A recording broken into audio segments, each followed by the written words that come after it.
Salut à tous, c'est Camille. Bienvenue sur ma chaîne dédiée à l'économie domestique, au nettoyage et à la propreté de la maison. Restez avec moi pour des conseils pratiques et efficaces. Donc, au sujet de la vidéo.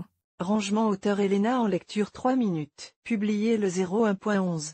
2019. Voler au-dessus du sol dans le ciel a toujours attiré les amateurs d'adrénaline et simplement ceux qui aiment profiter de la beauté de la nature à partir d'une vue d'oiseau. De nombreuses personnes, à la recherche du plus grand plaisir, achètent un parapenté pour voler le plus souvent possible. La technique d'apprentissage du vol est difficile et dangereuse si elle est effectuée par soi-même. En général, la formation est confiée à des instructeurs spécialisés dans les écoles de pilotage. Cependant, il n'est pas possible de se promener dans le ciel tous les jours. La saison de vol se termine généralement en hiver et il est nécessaire de préparer correctement le planeur pour la saison suivante. Pour ce faire, il suffit de connaître quelques règles spécifiques pour son entretien et, surtout, pour sa voile. Comment ranger correctement le parapenté? Étant donné que les parapentes sont fabriqués avec des matériaux très solides qui peuvent résister à la résistance de l'air en vol, les règles d'entretien pour tous les modèles sont identiques et ne se concentrent pas sur le type de machine volante qui sera stockée,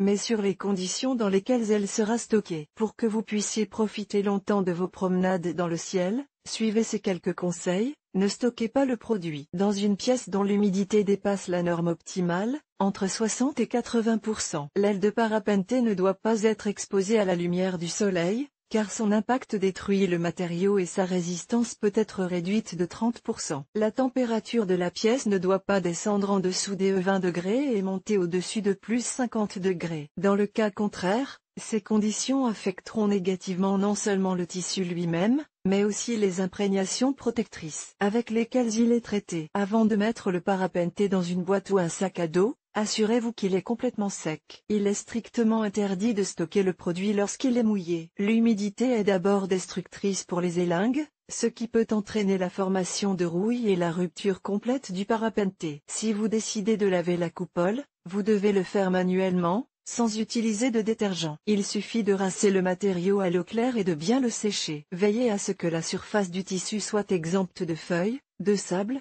d'herbe et d'autres débris. Même de petits débris peuvent endommager le matériau pendant le stockage. Les plantes commenceront à pourrir et créeront des conditions favorables à la croissance bactérienne, ce qui, en règle générale, entraîne la détérioration de la coupole. Pour que la casse du parapenté ne vous prenne pas par surprise, les fabricants recommandent d'effectuer des réparations préventives une fois tous les 2 ans. Il est souhaitable de ne pas le faire soi-même, mais de confier le produit à des ateliers spécialisés, souvent présents sur le territoire des écoles de pilotage. Le stockage correct du parapenté est un élément important des règles de fonctionnement de l'aile. Pour que le vol dans le ciel ne se termine pas par une tragédie ou une blessure, vous devez accorder une attention particulière non seulement aux conditions de stockage, mais aussi à la prévention et à la réparation en temps voulu.